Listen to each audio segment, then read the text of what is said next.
Bonjour et très heureux de vous retrouver pour ce rendez-vous incontournable sur notre chaîne YouTube. Évidemment, le super essai du mois en cours qui met en lumière un véhicule de loisir. Vous le découvriez, il est juste derrière moi. Mais nous sommes ici en Gironde, plus particulièrement sur le bassin d'Arcachon, qui en cette période est très agréable pour les camping-caristes. Malgré les interdictions, il y a quand même nettement plus de laxisme et c'est un vrai régal de pouvoir poser nos roues pour ce super essai. Alors sans plus attendre, c'est parti pour la visite.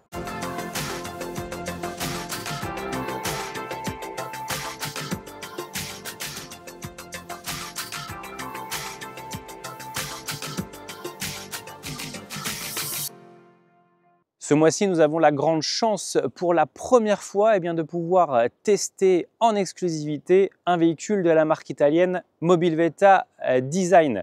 Le constructeur toscan nous a livré ce véhicule, immatriculé d'ailleurs en Italie, pour pouvoir le mettre à l'honneur, puisque pour la marque, il s'agit d'une grande première pour sa collection 2025. Grande première pour quelle raison? Tout simplement parce qu'il casse littéralement les codes avec les modèles existants au catalogue. Et puis surtout, il inaugure une nouvelle ligne de produits qui répond aux tendances fortes du marché, à savoir les véhicules compacts, d'où son nom de gamme Kea Compact et qui se distingue par sa cellule de 2,15 m de largeur. Au niveau de cette série Kea Compact, pour le moment dans le catalogue, il existe deux modèles. Le Kea 55 sur une longueur de 6,36 m et qui se distingue à bord par une implantation sans liant plancher. Et puis le véhicule de l'essai baptisé Kea Compact K64 qui lui arbore une longueur de 6,99 m, une largeur de 2,15 m donc et une hauteur de 2,85 m et qui dispose à son bord de lits jumeaux que vous verrez tout à l'heure. Au niveau du look, difficile de ne pas voir que ce modèle n'a rien à voir avec les autres profilés de la marque, à commencer par la casquette de profilé qui a été totalement retravaillée. Elle est évidemment moins large puisque le véhicule l'est tout autant et puis elle est assez fine pour donner une silhouette élancée à ce véhicule. La face arrière n'est pas en reste, elle se veut épurée pour afficher une certaine modernité. Nous on apprécie notamment ces petits feux à LED verticaux, enfin presque verticaux en tout cas, et puis ces jambages de couleur foncée avec associés au pare-choc qui tranche littéralement avec la couleur de carrosserie et le bandeau en partie supérieure. C'est sobre mais c'est efficace. Sur les flancs, on retrouve ce contraste que l'on avait en partie arrière avec ces bas de caisse noirs également pour rappeler le pare-choc et les jambages.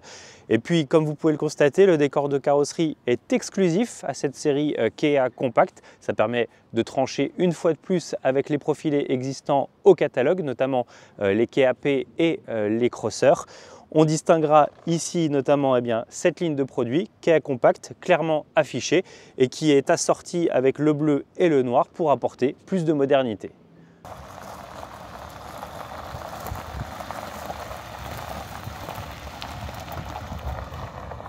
On a souvent tendance de parler de Mobilvetta à tort puisque la marque initiale c'est bien Mobilvetta Design et le design il en est justement question à bord de ce modèle.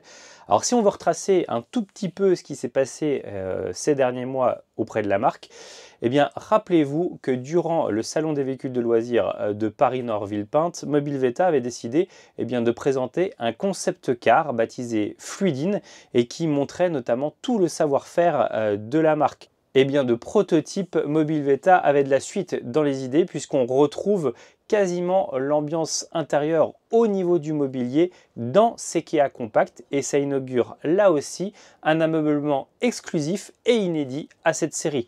On apprécie notamment ces petits tasseaux de bois, ça rappelle beaucoup l'univers de la maison et qui en plus sont foncés pour contraster avec ces parois satinées plutôt blanc cassé et puis ces portes de placard sans aucune poignée apparente, laquées blanches et qui sont droites pour afficher une certaine modernité et qui partent depuis la cuisine jusqu'à l'avant du véhicule avec ce sentiment de linéarité. Franchement, c'est une belle réussite sur ces modèles. Au niveau de l'ambiance, rien de mieux que de profiter de lumières indirectes, mais surtout d'une lumière naturelle pour justement mettre ce mobilier en valeur.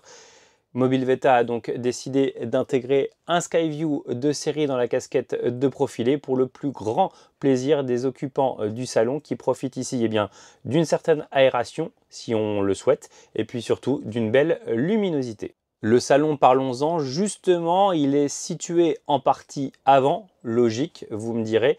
Il est prévu pour 4 personnes à l'étape avec notamment des banquettes qui se font face associées au siège pivotant du porteur. Mobilveta revendique également une homologation pour 4 personnes avec ce même poste et les assises dissimulées sous les banquettes pour l'une et dos à la route pour l'autre. Mais très franchement, on pense que ce véhicule est adapté pour 2 personnes, voire 3 personnes, car au-dessus de nous, on profite d'un lit de pavillon. Au niveau de l'étape nocturne, on dispose d'une dinette convertible sur le modèle dit classique, profilé, basique. Et puis le modèle de l'essai embarque quant à lui un lit en pavillon qui viendra ainsi proposer un 4e couchage répondant ainsi à ce programme pour 4. Il s'abaisse électriquement et facilement sans aucune manipulation. On profite ici d'un matelas pour une personne donc de 88 cm de largeur par 187 cm de longueur, d'un tirant d'air de 72 cm et il viendrait donc en complément de la dinette convertible. Mais très franchement, sur ce modèle, un 3e couchage, ça suffit amplement et difficilement envisageable avec une personne en partie inférieure. Nous le disions au moment où nous avons pénétré à bord de cet habitacle que ce Kia Compact s'inspirait du concept car Fluidine. Et cette inspiration, elle est flagrante au niveau de la cuisine puisque les constructeurs, ou tout du moins les ingénieurs, ont décidé de doter ce véhicule d'une cuisine particulière avec un matériau noble baptisé pierre acrylique d'après le constructeur. On retrouve un évier intégré dans ce plan de travail du plus bel effet et qui rappelle l'univers domestique. Et puis sous cette plaque, un classique réchaud de feu plutôt bien dimensionné. Évidemment, des grands placards de rangement en partie inférieure mais également en partie supérieure.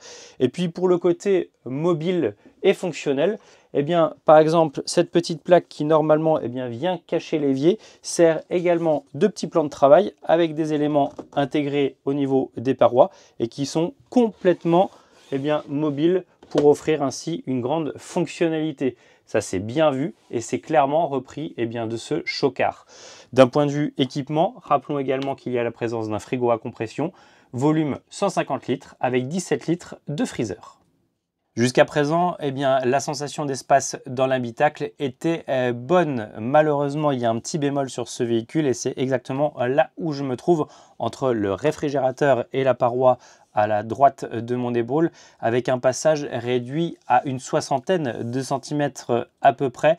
Alors c'est dommage et c'est vrai que ça réduit considérablement la circulation, mais c'est un parti pris totalement assumé par le constructeur pour disposer évidemment d'un poste sanitaire suffisamment profond pour évoluer à son aise. Pour garantir une certaine modularité tout en conservant une belle fonctionnalité, Mobilveta Design n'a eu d'autre choix que d'opter pour un cabinet de toilette modulable avec parois pivotantes.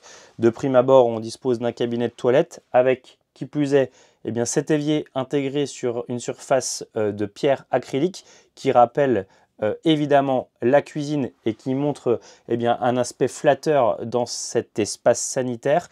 Et puis en un tournement, on dispose d'une douche avec une profondeur confortable pour se doucher sans aucun problème et ce malgré le passage de roue en pied.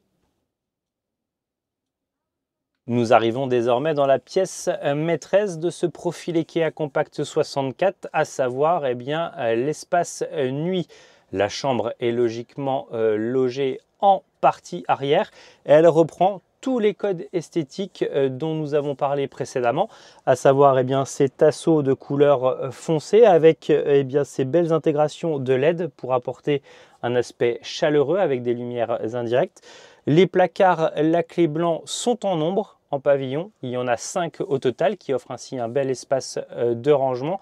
Et puis au niveau des lits, ce sont des couchages indépendants d'une dimension presque similaire avec 83 cm aux épaules et 190 cm de longueur et que le confort est assuré par un matelas de 10 cm d'épaisseur reposant sur un sommier à lattes. Les couchages sont relativement haut perchés dans le véhicule, à savoir 1 mètre du plancher, mais ça c'est pour mieux disposer de rangement en partie basse. D'une part au niveau de la soute, puisque ce profilé intègre une véritable soute garage de 1 mètre de profondeur par 1,20 m de hauteur constante, ce qui permet aisément d'embarquer des vélos dans cet espace. Et puis dans l'habitacle, on profitera aussi de petits rangements très intéressants et spacieux avec des penderies de part et d'autre logées en pied de lit. Cette chambre est une belle réussite à la fois dans le design mais surtout dans le confort. Mobilveta laisse toutefois une possibilité en intégrant d'origine une extension au niveau de la partie centrale avec des rajouts de matelas ainsi qu'un rajout de sommier. Ça permet de disposer d'un lit de 2 mètres de longueur cette fois-ci par 145 cm de largeur, puisqu'il sera beaucoup plus facile de dormir de manière transversale. Et pour l'accès, effectivement, on condamne les petites marches au centre, mais heureusement, il y a une petite échelle qui permet de faciliter la montée.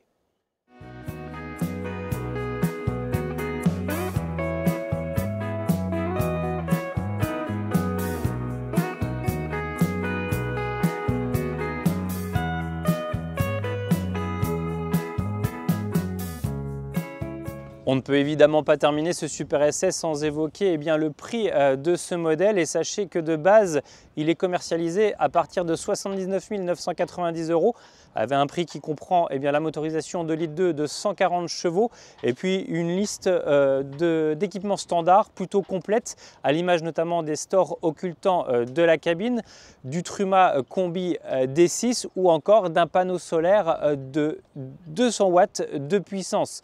Évidemment, le modèle de l'essai disposait de quelques options supplémentaires, 2 packs qui incombent au porteur, à savoir le pack Matic qui permet de profiter de la boîte auto sur ce véhicule ainsi que des jantes 16 pouces de couleur noire qui apportent un petit effet esthétique au véhicule, ne le cachons pas, et ça a un coût de 3 340 €.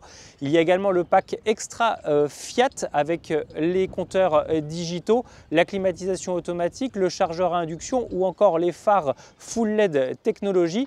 1 780 € à ajouter. Et puis également dans la cellule, le pack média qui permet de profiter d'une télévision de 24 pouces, mais pour nous ce n'est pas forcément nécessaire, mais c'est tout de même facturé 920 €, ce qui fait qu'au final le véhicule que l'on a essayé en l'état affiche un prix de 86 030 €.